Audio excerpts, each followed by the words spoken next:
अल्हम्दुलिल्लाहि वहदा वस्सलातु वस्सलाम आला मल्ला नबी बादा अम्मा बाद।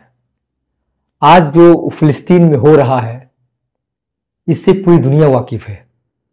एक छोटा सा मुल्क इजराइल जिसकी आबादी बमुश्किल 70 से 80 लाख की होगी, 57 मुस्लिम देशों के दांत खट्टे करके रखे हैं। किसी भी मुस्लिम देश की इतनी हिम्मत नहीं है कि उसके जुल्म सितम को रोक सके। आखिर 57 मुस्लिम देश होते हुए भी ये देश इजराइल के जुल्म सितम पर खामोश क्यों है? इसके पीछे रीजन क्या है? आज के वीडियो में हम इसी रीजन को जानने की कोशिश करेंगे।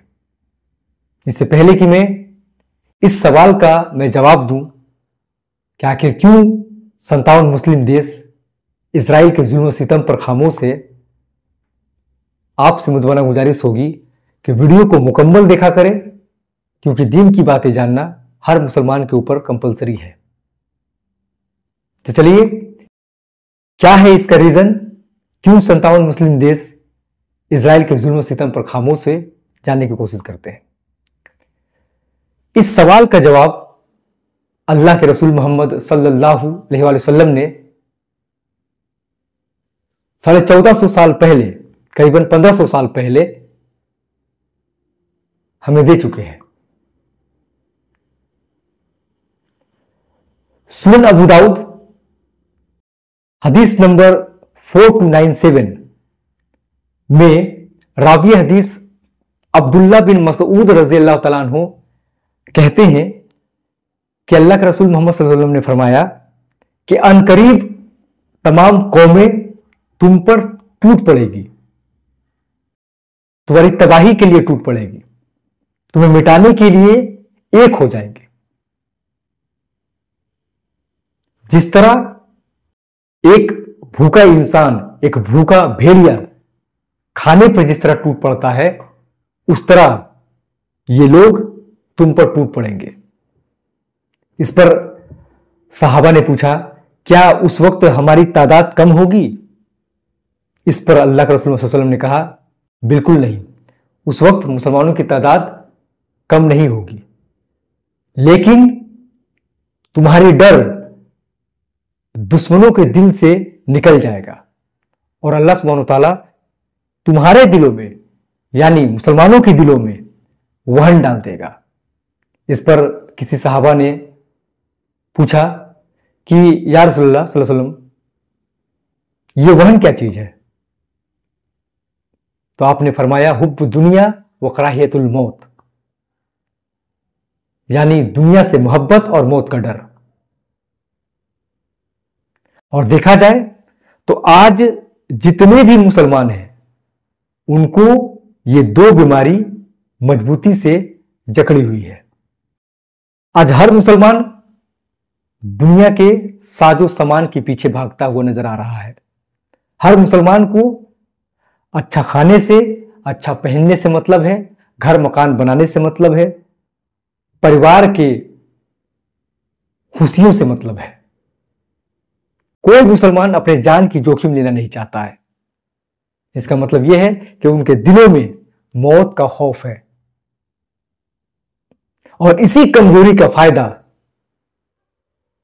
इस्लाम के दुश्मन उठा रहे हैं।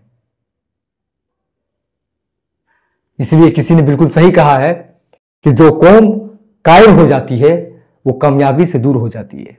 धीरे धीरे अल्लाह सुब्हानहू तआला ऐसे कौम को मिटा देता है और उसके बदले एक ऐसी कौम को लेकर आता है जिसके दिल में अल्लाह का खौफ होता है, जो दीन से सच्ची मोहब्बत करता है।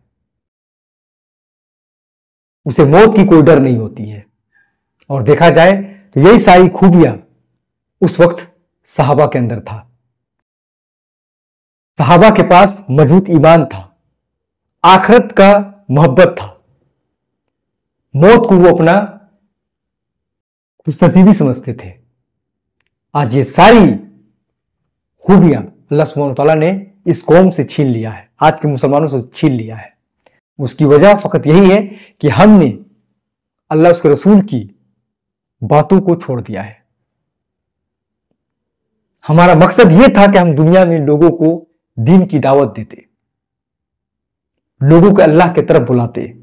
लेकिन इन कामों को छोड़कर, अपने असल कामों को छोड़कर मुसलमानों ने पैसे को अपना मकसद बना लिया है, ऐसो आराम को जिंदगी का मकसद समझ लिया है।